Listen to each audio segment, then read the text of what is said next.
I was a prosecutor. I spent a lot of time in criminal courts with criminals. But guess what?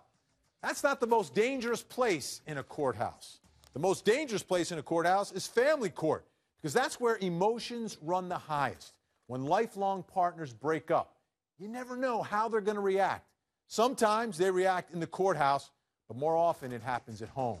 And today, those emotions, that anger, has played out again. Only this time, the victim is not either partner. It's an innocent 2-year-old little girl. Accused of killing her former partner's 2-year-old daughter, Ileana Lucas Jamison, and attempting to kill the girl's 10-year-old brother, Kimberly Lucas, is now facing homicide charges. The horrific scene unfolding on the 3000 block of South Bismarck Lane in Jupiter, where police were alerted by a phone call from the 10-year-old. I would also like to take the time to acknowledge the courageous life-saving efforts of the 10-year-old boy on the scene.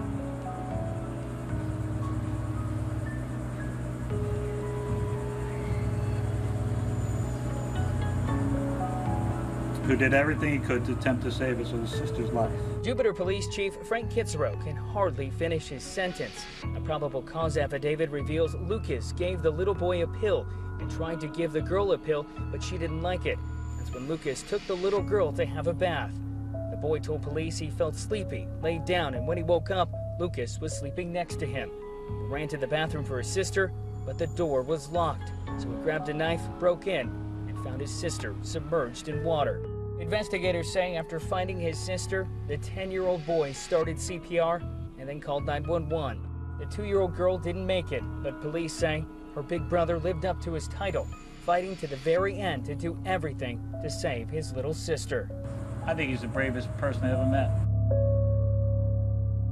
That 10-year-old is a hero, but he was not able to save his 2-year-old sister. And this story is about what happens inside families when things go bad between the parents. And that's what happened here. So we've got the Dream Team with me. I first want to go through this family tree so everyone kind of understands the story and the dynamics here.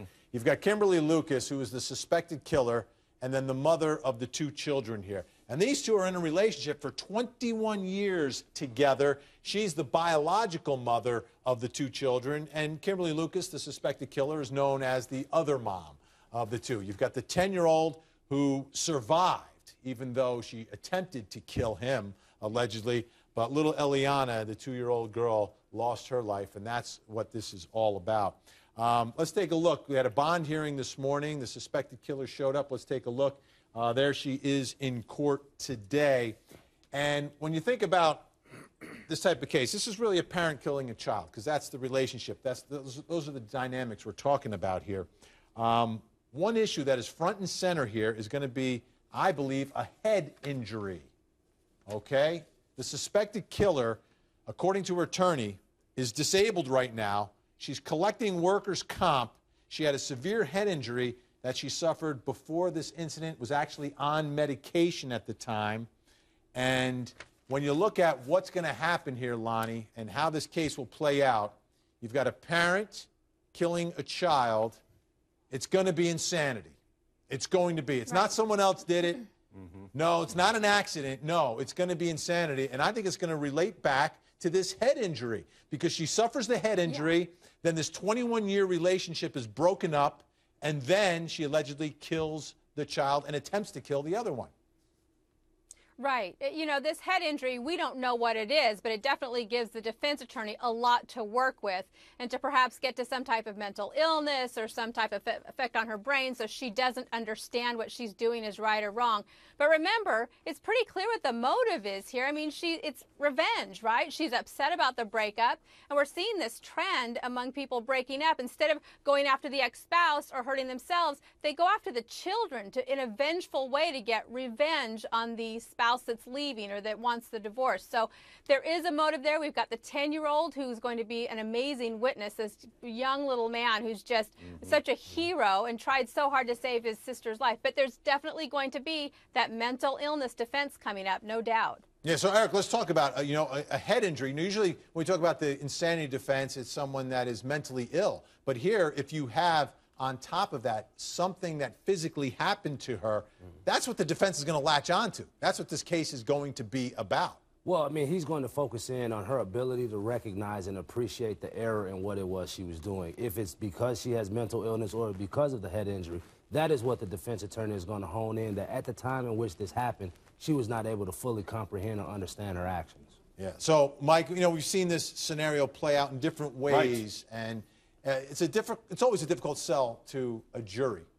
And I think what's really going to be difficult here is when you look at the cute little 2-year-old, and then that 10-year-old comes into court to testify and talks about what he tried to do to save her, knowing what the defendant did to take her life. Right, and her coming over there, giving him a pill, he started to feel a little drowsy, so he goes to sleep. She takes the little girl in, drowns the little girl, then takes a pill, lays down next to him.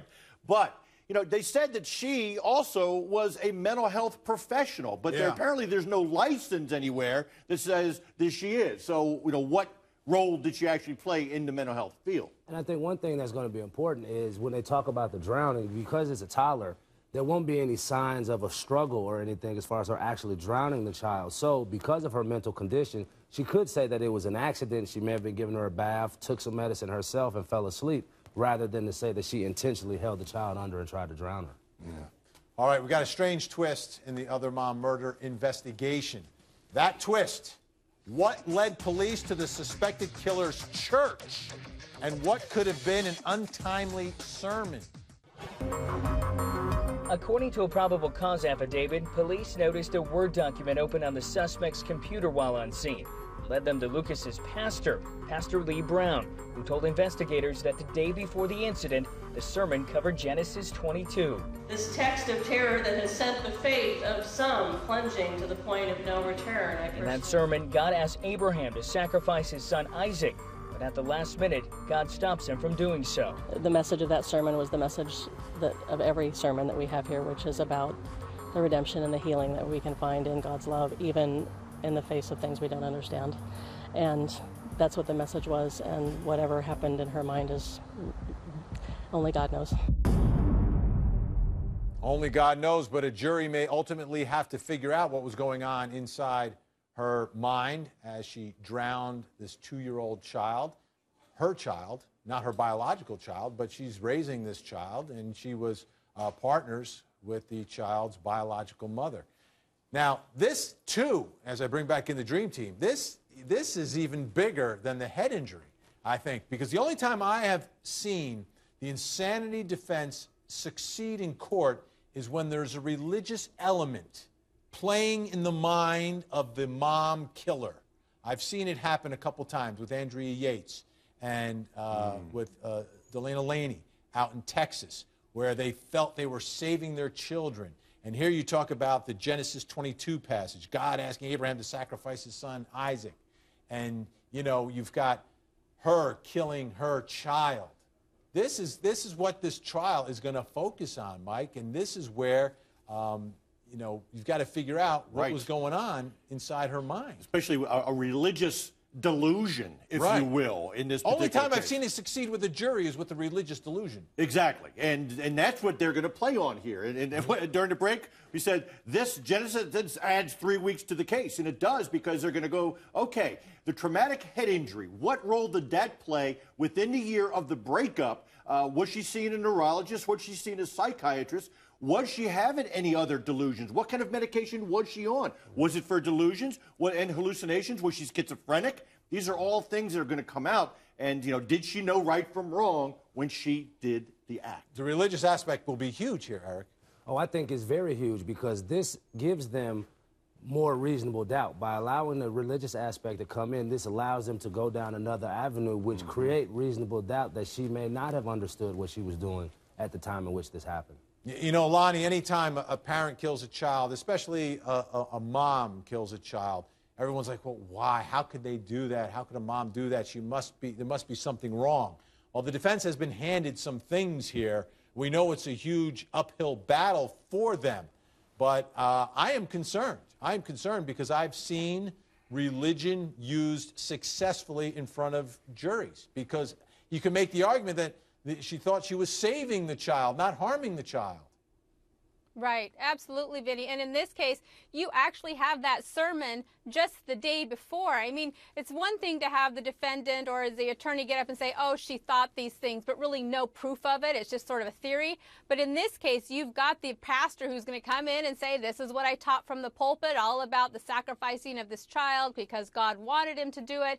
And that is, you can't avoid the coincidence of the timing of that sermon and then her actions. And then if there is a paper trail of the problems with her brain and whatever type of traumatic injury that was, and perhaps personality changes going on through the year before, that is going to set up the defense for quite a good argument that, look, she didn't know what she was doing was wrong. Now, the other part of these types of cases, and we're early on in this case, if in fact you've got experts for both sides that agree that she was insane at the time, then there won't be a trial.